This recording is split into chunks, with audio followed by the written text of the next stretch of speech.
part bien pour Vettel. Ouais, c'est surtout mal parti pour Valtteri Bottas qui a déjà à sa hauteur Lewis Hamilton, le Britannique à la hauteur de la Mercedes de son coéquipier, et Vettel qui à l'extérieur bloque ses roues. Attention au blocage de roues, il est obligé de court-circuiter, il va même se récupérer de justesse, Valtteri Bottas, et c'est Vettel là qui bouchonne tout le monde derrière, Franck. Ouais, Vettel a bouchonné tout le monde, il a même poussé un petit peu sur l'extérieur Charles Leclerc, ce qui était un petit peu délicat. Et ça, je crois que c'est Pierre Gasly qui est à l'attaque avec Charles Leclerc, il l'avait dit, il va essayer d'attraper. Et ça profite à Romain Grosjean qui est à l'intérieur sur la Red Bull, qui essaye de s'infiltrer. Lewis Hamilton en tête de ce Grand Prix, il ne s'est pas envolé. Valtteri Bottas et la position aussi maintenant avantageuse pour la Red Bull de Verstappen qui se retrouve en 3e position, emmené derrière lui, il emmène derrière lui Vettel et Leclerc, où il a eu chaud Sébastien Vettel à la sortie du virage numéro 1. Très très chaud parce que sur le virage numéro 1 il bloque ses roues, il l'emmène un petit peu large. On a vu que Bottas avait légèrement perdu l'arrière de la voiture parce que c'est des pneus assez froids, on part avec très peu de pression en fait pour essayer de tenir la longévité dans ces pneus là, et c'est vrai que tout de suite derrière il est en délicatesse pour le virage numéro 3, il ouvre énormément, il pousse un peu Charles Leclerc sur l'extérieur,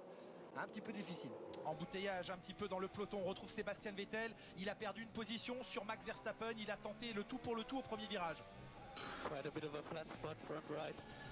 Et oui, on a vu le pneumatique avant droit marqué, Franck, il a bloqué sa roue avant droite. Et oui, il s'est loupé sur son start, il aurait pu faire quelque chose de bien, mais c'est un petit peu loupé, un petit peu trop de pression de frein sur le premier freinage. C'est pas un freinage qui est très très important, hein. C'est pas un virage épingle, c'est un virage qui passe assez vite en 3e, 4e vitesse.